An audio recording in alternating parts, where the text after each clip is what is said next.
जी हां दोस्तों, इधर देश की निगाहें थी बिहार एसआईआर की प्रक्रिया पर, उधर बीजेपी ने असम में गुपचुप कर दिया खेल। खुला राज हुआ पर्दाफाश, चुनाव आयोग भी रह गया हैरान। बहुत स्वागत है आप सभी का। आप देख रहे हैं द राजनीति का विशेष सेगमेंट खबर और विश्लेषण। मैं हूं जब्बार खान। दोस्तों, आखिर भारतीय जनता पार्टी ने असम में ऐसा कौन सा खेल कर दिया जिसका पर्दाफाश होते ही बीजेपी की नींद उड़ गई। आखिर चुनाव आयोग बीजेपी के इस गुपचुप खेल से हैरान कैसे रह गया। भारतीय जनता पार्टी का मिशन असम में इस वक्त क्या चल रहा है, जबकि देश की निगाहें बिहार पर टिकी हुई है। विस्तार से आपको बताएंगे दोस्तों, अंत तक इस वीडियो को जरूर देखें। दोस्तों, असम सरकार ने भारत के चुनाव आयोग यानी कि चीफ इलेक्शन कमिश्नर या फिर भारत निर्वाचन आयोग पर पुनरीक्षण की प्रक्रिया तुरंत शुरू नहीं करने के लिए दबाव बना दिया। ये दबाव आप समझ सकते हैं कितना महत्वपूर्ण है। यानी कि बीजेपी का चुनाव आयोग पर ऐसा दबाव जिसको लेकर के चुनाव आयोग भी हैरान है। बीजेपी ने चुनाव आयोग से कहा कि वो राज्य में मतदाता सूची के विशेष गहन संशोधन यानी कि एसआईआर को शुरू करने से पहले राष्ट्रीय नागरिक रजिस्टर यानी कि एनआरसी को अंतिम रूप देने की प्रतीक्षा करे। अब आप सोच सकते हैं कि भारतीय जनता पार्टी के जहन में असम को लेकर के क्या कुछ चल रहा है, क्योंकि असम में कांग्रेस पार्टी ने अपनी बुनियादी ढांचे को मजबूत किया, कील काटी दुरुस्त की, वहां पर अपनी जो नई टीमें लगाई हैं उससे बीजेपी की सरकार हिली हुई है। वहां उसकी वजह से हेमंता बिस्वा शर्मा परेशान है। ऐसे में चुनावी नजरिए से भारतीय जनता पार्टी ने चुनाव आयोग पर दबाव यह डाला कि साहब पहले एनआरसी की प्रक्रिया हो जाने दीजिए, क्योंकि बैकडोर से बिहार में चुनाव आयोग के माध्यम से मोदी शाह की सरकार एनआरसी कराने की कोशिश कर रही थी, जिस पर हंगामा मचा। मामला सुप्रीम कोर्ट में है। तो अब एनआरसी के बाद असम में मतदाता की एनआरसी के बाद ही मतदाता सूची की पुनरीक्षण की बात और दबाव चुनाव आयोग पर दरअसल बीजेपी डाल रही है, क्योंकि बीजेपी ये चाहती है कि उनके जो विरोधी वोटर हैं, क्योंकि आरोप यही बीजेपी का है कि ढेर सारे बांग्लादेशी और रोहिंग्या और इधर उधर के मुसलमान वहां आकर के बस गए हैं, जो कि बीजेपी का एनडीए का वोटर नहीं है। ऐसे में एनआरसी की प्रक्रिया के बाद करने की बात कर रही है।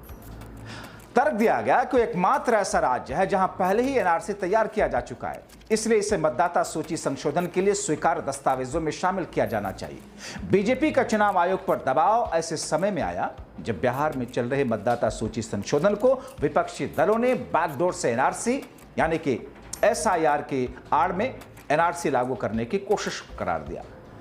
एनआरसी चुनाव आयोग के अधिकार क्षेत्र से बाहर है, आप जानते हैं। सुप्रीम कोर्ट भी कह चुका है कि वो तो गृह मंत्रालय देखेगा, लेकिन बिहार में यही रास्ता चुनाव आयोग केंद्र सरकार ने चुना।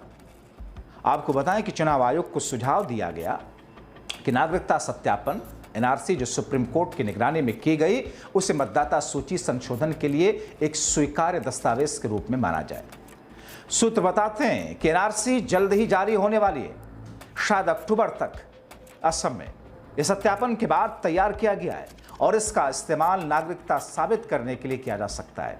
हालांकि 2019 में प्रकाशित एनआरसी के ड्राफ्ट सूची, जिसमें 3.3 करोड़ आवेदकों में से 19.6 लाख लोग बाहर हो गए थे, और उसमें ज्यादातर आप जानकर हैरान रह जाए कौन थे।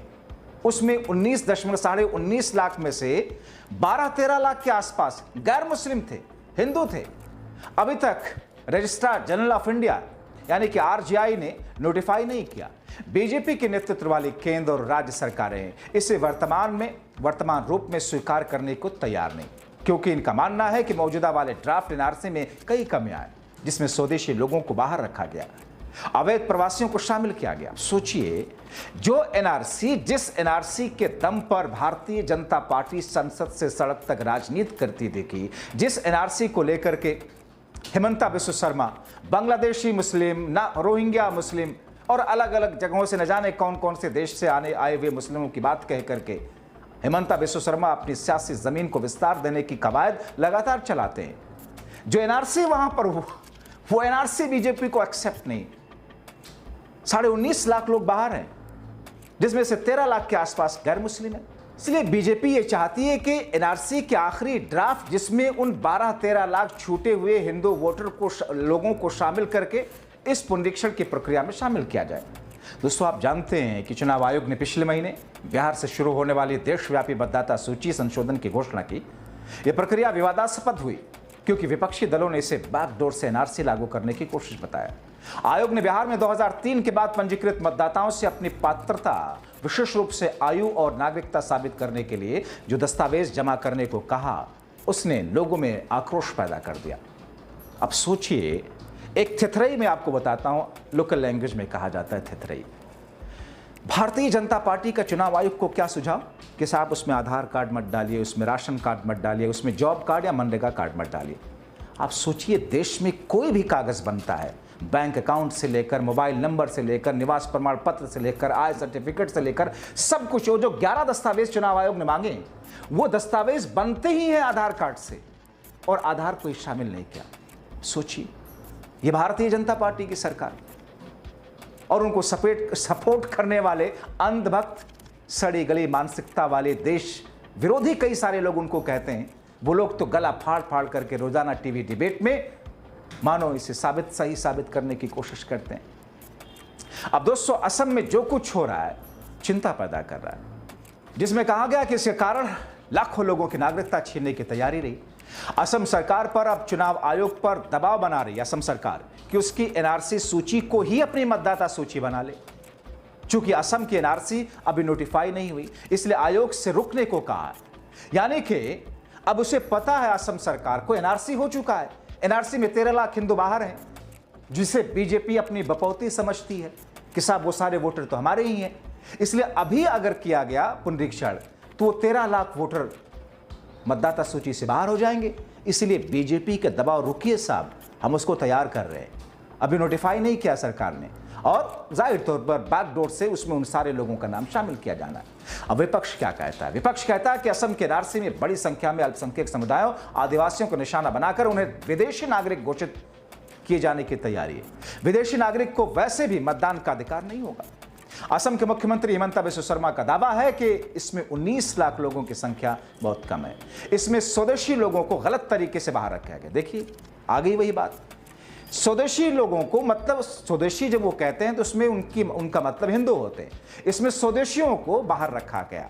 इसमें बहुत सारे लोग हैं जो विदेशी हैं, उनके नाम शामिल हैं।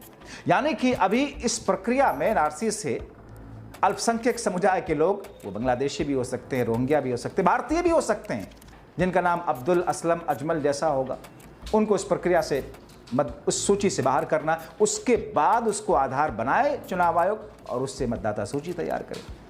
सुप्रीम कोर्ट ने 2019 में एनआरसी की 27% पुनः सत्यापन की मांग को खारिज कर दिया था, लेकिन असम सरकार, कुछ संगठन इसके पूर्ण पुनः सत्यापन की मांग कर रहे हैं। सुप्रीम कोर्ट ने हाल में ही बिहार में मतदाता सूची संशोधन पर रोक लगाने से इनकार कर दिया, लेकिन सुझाव दिया कि आधार, मतदाता पहचान पत्र, राशन कार्ड जैसे दस्तावेज क्यों नहीं शामिल किए गए, इसे शामिल किया जाए। अब चुनाव आयोग उसे मानता है या खारिज कर देता है, क्योंकि सुप्रीम कोर्ट ने ऑर्डर नहीं दिया है। असम में एनआरसी का मुद्दा दशकों से अवैध प्रवास को लेकर के चली आ रही सामाजिक और राजनीतिक उथल पुथल का हिस्सा रहा है। 1971 के बाद अवैध रूप से प्रवेश करने वालों को बाहर करने की मांग असम आंदोलन 1979-1985 का मुख्य लक्ष्य था, जिसके नतीजे में 1985 में असम समझौता हुआ। एनआरसी को लागू करने की मांग करने वाले संगठन जैसे कि असम पब्लिक वर्क्स अब इसके पुनः सत्यापन की मांग कर रहे हैं, जबकि विपक्षी दल इसे धार्मिक अल्पसंख्यकों, हाशिए पर पड़े समुदायों के खिलाफ भेदभाव वाला मानता है। आपको जल्दी से बताता चलूं कि आखिर एनआरसी है क्या? राष्ट्रीय नागरिक रजिस्टर यानी कि एनआरसी भारत में नागरिकता सत्यापन के लिए एक प्रक्रिया है, जिसका उद्देश्य देश के वैध नागरिकों की सूची तैयार करना, अवैध प्रवासियों की पहचान करना है। यह प्रक्रिया विशेष रूप से असम में लागू की गई, जहां अवैध प्रवास खासकर बांग्लादेश से दशकों से एक संवेदनशील मुद्दा रहा है। एनआरसी की प्रक्रिया सुप्रीम कोर्ट की निगरानी में संचालित की गई और यह असम समझौता 1985 और नागरिकता अधिनियम 1955 की धारा 6A के तहत लागू की गई। एनआरसी का मुख्य लक्ष्य असम में उन लोगों की पहचान करना जो 24 मार्च 1971 से पहले भारत में रह रहे थे, उनके पूर्वज उस समय भारत में थे। ये तारीख असम समझौते के आधार पर तय की गई थी, जिसके मुताबिक 25 मार्च 1971 के बाद भारत में प्रवेश करने वाले विदेशी नागरिकों को अवैध माना जाएगा। एनआरसी का उद्देश्य वैध नागरिकों को एक रजिस्टर में शामिल करना, अवैध प्रवासियों को बाहर करना, सुप्रीम कोर्ट के निर्देश पर असम में एनआरसी प्रक्रिया 2015 में शुरू हुई। सभी निवासियों को अपने और अपने परिवार के लिए आवेदन पत्र जमा करने के लिए कहा गया। हर व्यक्ति को यह साबित करना था कि वे या उनके पूर्वज 24 मार्च 1971 से पहले असम में रह रहे थे। इसके लिए 2 दस्तावेज मांगे गए। लिस्ट ए में 1951 का एनआरसी, 1971 तक की मतदाता सूची या अन्य दस्तावेज जैसे कि जन्म प्रमाण पत्र, भूमि रिकॉर्ड या शैक्षिक प्रमाण पत्र शामिल थे। लिस्ट बी उन लोगों के लिए था जो 1971 के बाद पैदा हुए और अपने माता पिता या पूर्वजों के दस्तावेजों के आधार पर नागरिकता साबित करना चाहते थे।